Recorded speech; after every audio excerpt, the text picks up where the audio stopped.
काय चर्चा होती आणि काय बोलणं झालं? चांगली सकारात्मक चर्चा झाली असं अशोक चव्हाणांनी सांगितलं. नाही, चर्चा सकारात्मक प्रत्येक वेळेसच होती. परंतु मी कृतीला आणि अंमलबजावणीला किंमत देतो.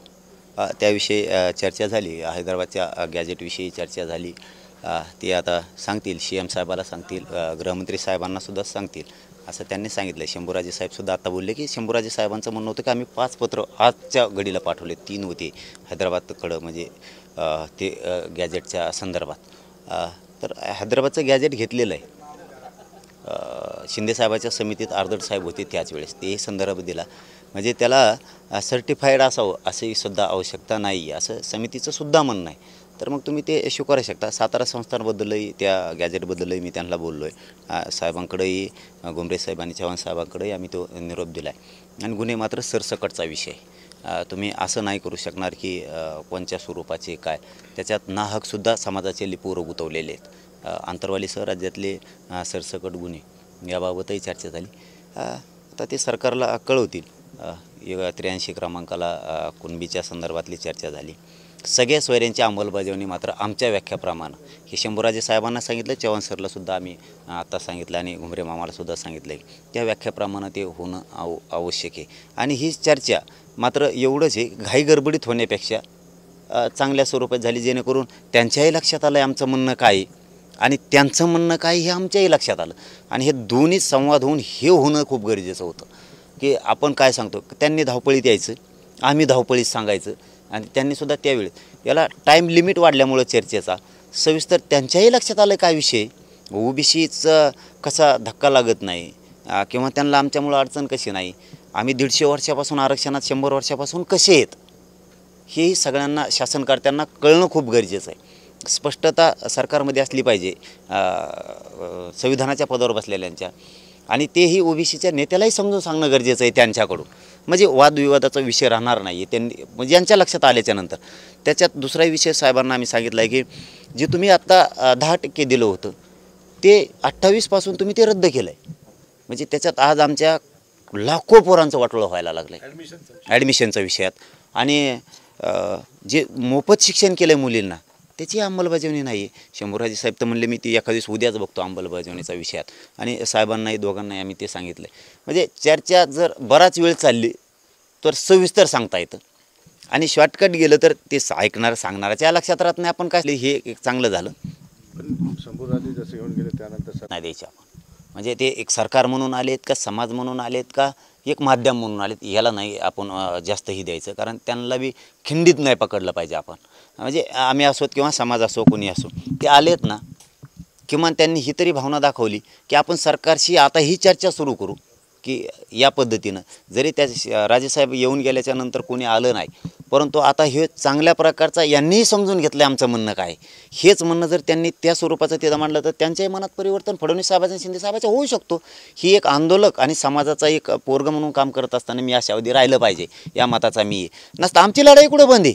288 पाडाची गोबा करायचा आमचा झपका सुरूच आहे. पण उद्याच्या तुमच्या दौऱ्यावर काय परिणाम आहे या बैठकीचा? याचा आणि त्याचा काय संबंध आहे? ह्याचा आणि त्याचा काय संबंध आहे? हे बघा, ही आंतरवाली इथं कोणताही नेता येऊ शकतो हे महाराष्ट्रातल्या घराघरातल्या सगळ्या मराठ्यांना माहीत झालेलं आहे. म्हणजे इथं कोण आलं आहे म्हणून मी त्यांचा झालो आहे किंवा नाही झालो हे अर्थ समाज काढत नाही आहे. इथं कोणी आला त्यांचा, या मराठ्यांचं केंद्र असल्यामुळे आम्हाला सन्मान करायला लागतो. आणि सर्वसामान्य मराठ्यांपर्यंत हे माहिती, कोणी येऊ, मग काय येणारे जर येऊच नाही दिले तर इकडं तरी कोणी येईन मग, आणि मग चर्चा तरी कशा होतील आणि मार्ग तरी कशी निघतील? कोणी यायला लागला आपण तू येऊ नको इकडं, मग तू आकडे बघत असतो, कामं तरी कशी होतील?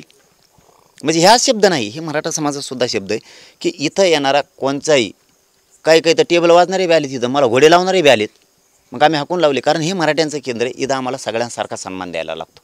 आणि मी प्रखर बोलणार आहे, मीडियाच्या बांधवांना कधी मी खोटं बोललेलो नाही. त्यामुळे इथं येणार सगळंच आहे. कोणी इथं आलं म्हणजे का मी त्यांचा होतो असं नाही, मी समाजाचाच आहे. मरेपर्यंत हा मनोज जरांगे समाजाचा आहे. समाजाला मिळूस तर मी मात्र हटत नाही. ते माध्यम झालेत, चांगलं काम करायला लागलेत. समजा आज घुमरे साहेब आले, चव्हाण साहेब आले, ते सरकारकडे जातील. त्यांनी सांगितलं आम्ही फडणवीस साहेबालासुद्धा बोलतो या विषयात, शिंदे साहेबालासुद्धा बोलतो. चांगली गोष्ट नाही केलं तर आमच्या रॅल्या सुरूच आहेत आणि परिणाम होण्याचा काय संबंध आहे? उलट जास्त होणार ताकदीनं आता.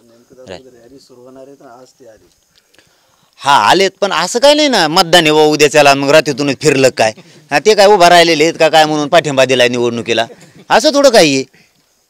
ते आले म्हणजे असं काहीच नाही, संभ्रमाचा वातावरणाचा काही संबंधच नाही. हा ते होऊ शकतं बा की निवडणुकीच्या काळात हे आमका नेता आला भेटून गेला, फुटले काय गेले काय तिकडे. आता काहीच नाही आहे, धड निवडणूक नाही आणि काहीच नाही. ते मोकळे झाले जाताना आम्ही मोकळेच आहेत. म्हणजे इथं काहीच नाही आहे ना आता. नाही काय धास्तीचं काय संबंध आहे, आम्ही सरकारचंच काम करायलो. त्यांच्यातला एक सरकारमधला माणूस जातीय तेढ निर्माण करायला लागलाय, आम्ही शांतता करायला पसरायला निघालो.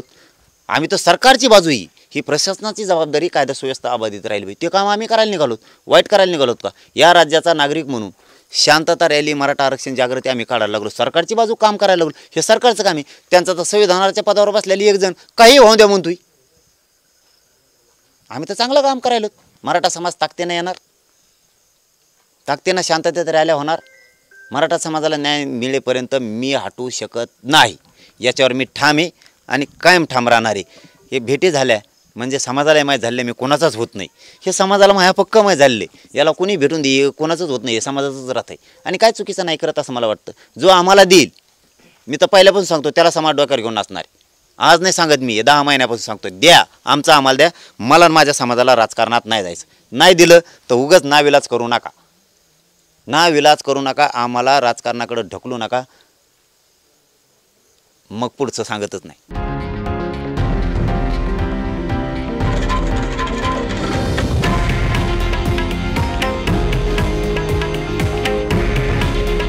हे आहे देशातील नंबर 1 न्यूज नेटवर्क आणि आपण पाहत आहात TV9 मराठी. काळजी तुमची, हित महाराष्ट्राचं.